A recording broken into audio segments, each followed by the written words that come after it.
When you join the United States Army and you are all done with your initial training and you get to your very first duty station, you're probably gonna want things like your TV back home, your computer, your civilian clothing, all of your stuff that you have back home. You're gonna want that stuff at your new duty station, and the Army will actually ship that stuff for free.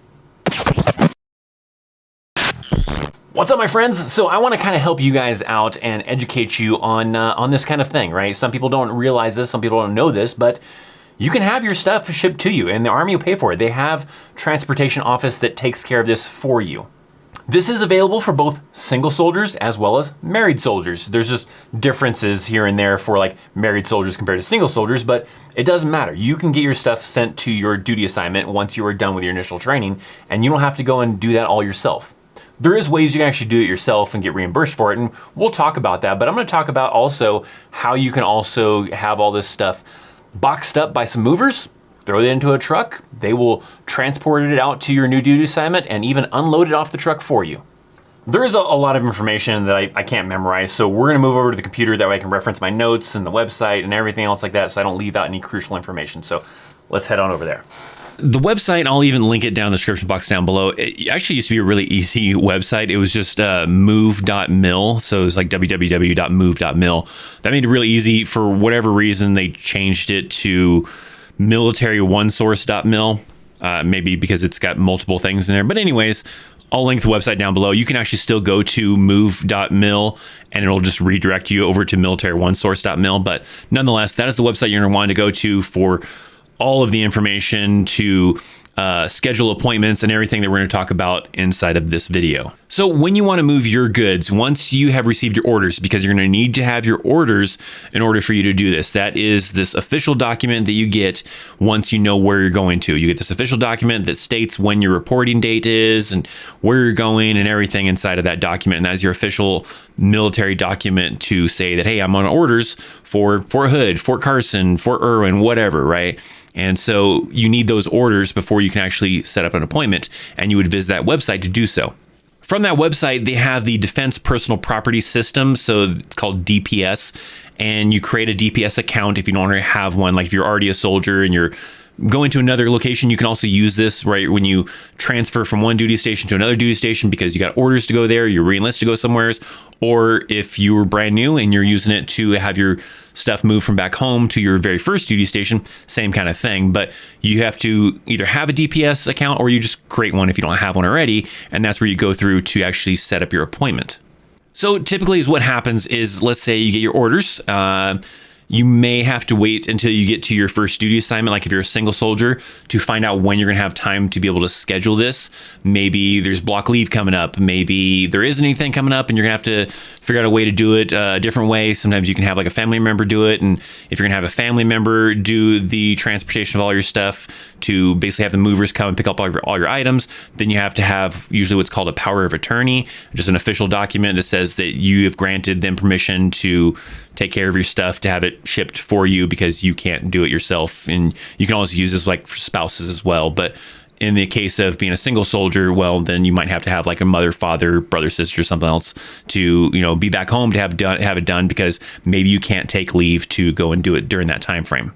So once you go through that website and you schedule a pickup date and everything, you don't have to necessarily have a location where it's going to, like an exact location, because it might be a situation where you're going to, let's say, Fort Hood, but you don't know what barracks you're going to be at or anything else like that. So you don't have that physical address just yet. That's fine, as long as you have a pickup location. You have the pickup location, and then you just put the city and the zip code for where it's gonna go to, and then you update the system a little bit later. This may also be like a main thing for like married soldiers as well, because you might have a situation where you haven't found an apartment just yet. You're scheduling the transportation, that way you can have your stuff picked up, because you're coming up on the date of when you have to get everything moved out of, your old apartment for you and your spouse. So you have that scheduled. And then once you and your spouse find your apartment or a place on post, then you can go and update the system later to add the exact address to where you're going to need to have it delivered.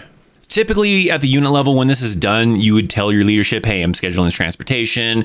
Once you get to the point where they have a time frame that you can schedule for having it dropped off, you tell your leadership, hey, I've got an appointment for it to be dropped off on Tuesday, whatever of next week, right? Whatever the case is, they usually allow you to just go and stay home. That way you can receive all your goods. If you're a soldier living in the barracks, they'll allow you to just stay in the barracks there. You can wait for transportation to show up, because it's kind of like, getting your cable installed type of thing, where they give you a window of time frame. It's not like an exact time when they show up. It's going to be like, I don't know, somewhere's between 7 o'clock in the morning and noon, or between noon and 5 o'clock or whatever. Sometimes the time frames aren't very exact. So they just allow you just to stay at your location of where it's being delivered at. That way you can wait for them to show up. So let's talk about some of the things, like the requirements and some of the restrictions and everything that go along with having your stuff moved by the Army.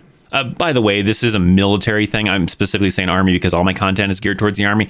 Make sure you subscribe.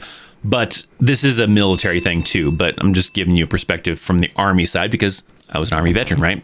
Once you get your appointment for your stuff to kind of get, moved, they will actually box everything up for you. I mean, you can make it easier and have everything conveniently located, but they're going to go in there and box everything up for you. There's a few things you're going to have to do on your own. Like if you have a TV mounted up on a wall or something like that, they're not going to unmount it for you. So you're going to need to have that TV unmounted, and certain other things that require like unmounting something off of a wall, off the ceiling, whatever the case might be. You're going to have to take care of that. But everything else, the couch, the clothing, the knickknacks all around the place, they're going to wrap all that stuff up in paper, and they're going to start boxing it up for you. A good recommendation usually is to take like video or really good photos of all your items before it gets boxed up. That way, if you do have a situation where things get damaged in transport, you have some kind of like evidence to kind of do with your claim. Because if that ends up being the case, let's say you had a flat screen TV and you do a video of you showing that, hey, the TV looks good, it works and everything, prior to them coming to pick it up, and then it gets dropped off and now it's got a big crack in the screen, you can submit a claim to get that, replaced. So it's good to have some kind of good photos or good video. Video is probably a best idea, but whatever, right, you want to do, maybe both would probably be even a better idea. But, having something to show that, hey, this was in good condition before they picked it up, and now this is what it looks like if it was something that got damaged. So now we're first talking about like if you're having the Army move your stuff. In a little bit, I'll also talk about how it kind of works for when you just want to move it yourself, because that's also an option you can choose to do and get reimbursed for it. So starting off with the scenario that you are having the Army pay to come pick your stuff up and move it to your new location. There is a weight requirement. There's a weight limitation, I guess you could say. If you are a single soldier, it's obviously less than if you were a married soldier. And it also depends on your rank too. The higher in rank you go, the more weight you're allocated to have shipped for you. So to give you an idea of that weight, like if you are a soldier that's E3 and below, right, that is a set limit of 5,000 pounds. So you have a 5,000 pound weight limit of all your stuff. So don't get too crazy with some really heavy items. I mean, that probably gives you plenty of, weight to have like your TV, your computer, your clothing, a lot of knickknacks and stuff like that. There shouldn't be a lot of situations where 5,000 pounds is going to be not enough. I mean, you don't necessarily, if you're a single soldier, you don't need to have like your bed, your couch, all that kind of stuff. You're not going to have room for that stuff in the barracks. So I don't recommend having furniture shipped, because that's going to definitely crack into that weight kind of limitation, but you're probably not going to have room for it in the barracks in the first place. If you're joining the Army as an E4 in this scenario, let's say it does jump up a little bit, 7,000 pounds is your weight limit, so you get 2,000 extra pounds. But again, still, I mean, that doesn't mean you should go and have like a couch or some, crazy furniture delivered, because the barracks rooms aren't usually very big, so you don't have a whole lot of room to work with. For E4 and below, if you are married, it's 8,000 pounds. So like for single soldiers, going from E3 to E4, it jumps up. Married soldiers, it's the same for E4 and below. It's 8,000 pounds. So you do get more weight if you are married, because you probably have stuff from your spouse. And in this case, you probably do have furniture, because you're going to have to move into an apartment or somewhere's on post or whatever. And you need your couch, you need your beds, all that kind of stuff. If you're just curious, for transportation for someone who gets really up there in rank, like 010 to 06, I mean, that's 18,000 pounds, right? So now you got a lot more stuff to probably have moved and everything. You're big balling with some, big time officer pay and all that kind of stuff. So, you might have some pretty fancy furniture that weighs a lot. Also, if you're curious, like a first sergeant or sergeant major, let's say for married ones, 14,000 pounds. For like a first sergeant, sergeant major would get 15,000 pounds. So just keep those in mind. There is some weight limitations, so don't get too crazy with what you're going to have shipped. But, if you're a married soldier, there's a lot of room. Mainly it's with single soldiers that you don't want to get too crazy with, because you don't have a whole lot of room for it, and you have that limitation of, 5,000 or 7,000 pounds. So still in the lines of you're having the Army move your stuff with the contracted movers, not you're going to move it on your own, what things are you allowed to bring? So with married soldiers, let's say you have some pets back home. You got a cat, you got a dog, whatever. You cannot have the movers transport that stuff for you. You're going to have to do that on your own. So if you have that kind of a situation, just be aware that pets, you're going to have to move them. If you're a single soldier, well, don't expect to bring pets because you can't have pets in the barracks. So don't expect that to be an option. You can't really have any pets. If you're a married soldier, you can have the movers move firearms. So if you have, a Glock, you got a AR-15, whatever, shotguns, whatever, you're allowed to do that. You have to disclose that you have firearms. You have to usually take the firing pin and the bolt carrier out of the weapon and keep them separated. That way it's not actually operable while it's being moved. And you also cannot transport live ammunition. So if you have any live ammunition, expend it, get rid of it, whatever you got to do. You cannot transport live ammunition, but weapons can be. They just usually have to be somewhat disassembled. For single soldiers, well, you can't have firearms in the barracks, so it's not going to be a feasible thing to do. You're going to have to figure something else out, right? Leave it with some parents. If you want to bring it with you and then leave it with a family member off post because you have a scenario like that, then maybe you can do that, but you cannot have that firearm moved to your barracks location. If your first duty station is overseas, they do say that you can bring firearms. You just have to check with those local laws for that country to make sure that that firearm is allowed in that country. So that is a little bit of a limitation with that. Again, it's probably only going to apply to married soldiers, but be aware that it does say you can transport firearms overseas, but as long as it's legal in that country to have that firearm, then it's legal. There is a lot of other crazy paperwork that goes along with that if you are transporting it overseas, some ATF paperwork you have to do, and then also some custom stuff you have to do when you're bringing it back and everything. So be aware there is probably a little bit of hassle if you are in a situation where you want to try to bring a firearm across to another country because that's your first duty station and you're married. If you got like a whole bar and you want to ship all the alcohol to your new duty assignment, you're allowed to do that. I think they prefer it to be like sealed. Like I don't think they want it to be like partial. I don't think, I'm not 100% sure on that. You might have to check with the transportation individuals, but they do allow alcohol to be transported as long as you're of age and it's not like some kind of alcohol that's not legal for that place you're going to. Like if you're taking it overseas, right, then you got to make sure that it's something that's legal to have in that country type of thing as well. So you can transport alcohol. Appliances count too, right? If you are a married soldier and you want to have the refrigerator, that washer and dryer transported, right? You can do that. Just be aware that does still count towards that weight limit. So, that can quickly add up your weight limit with some of those appliances. But yeah, you can have that done. Now, another common one that people want to know about is your POV, right? Married soldiers, single soldiers, same kind of rules apply for POVs if you want to have those moved. And that is if you are going from the United States to the United States, so your first duty assignment is within the United States, you have to transport it yourself. They will not transport your vehicle, but you will be able to get reimbursed for your mileage to help cover the expenses and some of your other travel costs as well. So you just have to save a bunch of the receipts as you're moving it from, let's say, you're moving from California to Fort Hood, Texas, or to Fort Carson, or whatever. You're gonna have to drive that vehicle yourself and then save all your receipts for the transportation of it, and then you can get reimbursed for that transportation. Now, when you're talking about going overseas, that's when the Army will pay to move your POV to another location. If your very first duty assignment is going to be Germany and you want to have your POV taken over to Germany, then you can do that. There's a lot of things like, it has to meet like inspection types of things. It can't be a beater that's going to, not pass smog and everything or whatever, but there is some inspection kind of criteria it has to meet. But there is also a weight limit, which doesn't necessarily impact you unless you probably have like a really large truck.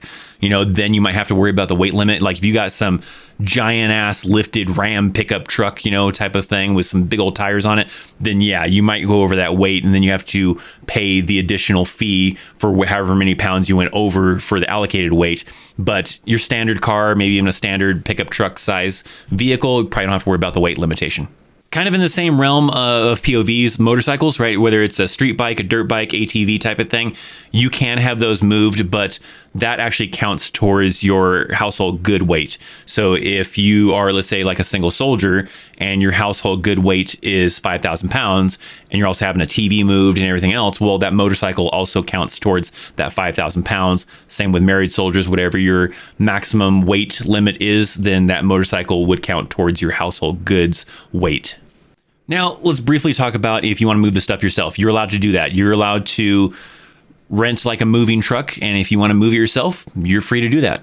that is still something you still need to kind of set up through that same system. There is another option inside of there for if you want to move it yourself to be able to do so. And they have like different terminology for these things. They have HHG, household goods, kind of a move, which is where they move the stuff for you. And then they have another classification for personally procured move, PPM, that allows you to move the stuff yourself.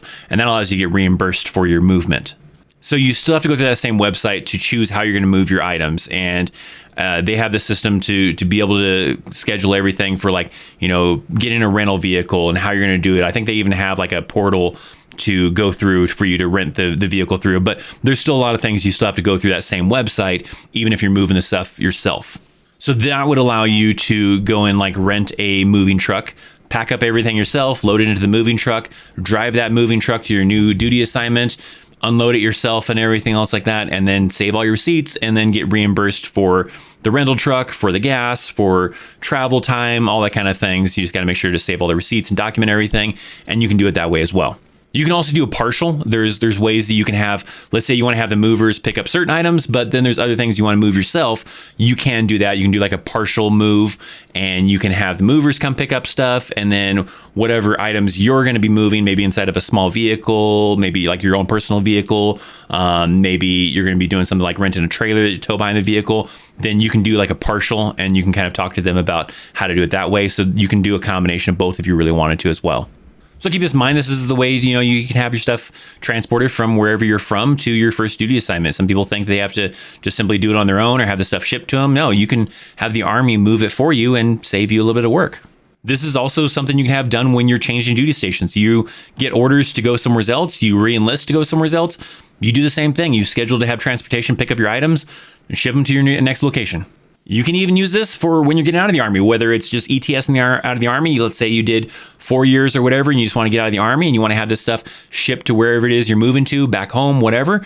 You can use it for then. If you're going to stay in and retire, same kind of deal. You can have it used to, you know, you want to retire in Florida and you're getting out of the Army out of Fort Carson, then you can have that stuff shipped out to Florida or wherever it is you're going when you retire.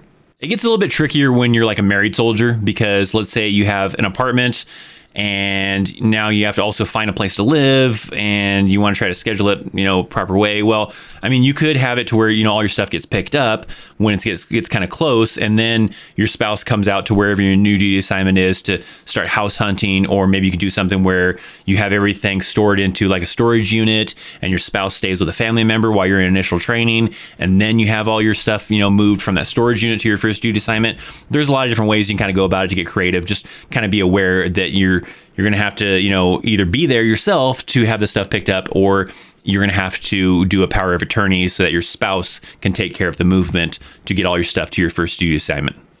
Hopefully this helps out those individuals that are about to join the Army and they want to know how I'm going to get my stuff there, and they don't realize that there is a way to get your stuff taken to your new duty assignment without you having to move it yourself if you don't want to, without having to pay to have it shipped out there, all this kind of stuff. There's great resources that allow you to be able to do that.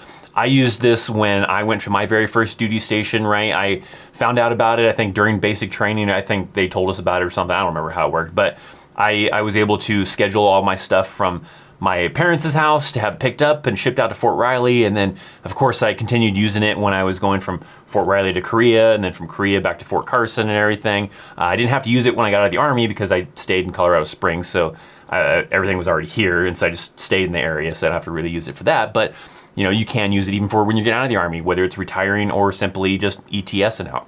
I want to hear from you guys down in the comment section down below. For my veterans and those of you currently in the Army, did you ever use this? How often did you use it? Did you have a lot of stuff you had to have moved? How nice was it? Was it convenient? Did they jack some of your stuff up and break some things? I want to hear about maybe some of your stories out there. And then those of you that are wanting to join, what's some like must-have items that you've got back at home that you want to make sure you get to your new duty assignment? You gotta have it. You gotta have that PlayStation, you gotta have that computer, you gotta have whatever the thing is. I wanna hear about what your must-have from home items that you gotta have at your first duty assignment. If this is the type of content you wanna continue to get, make sure you're subscribed to this channel. I got some videos that probably popped up, some recommendations to continue reviewing experience here on the Christopher Chaos channel. Hit that thumbs up, check out the links down in the description box for social media, the Discord channel, everything else. I'm Christopher Chaos, thanks for watching. I'll see you next time. See ya.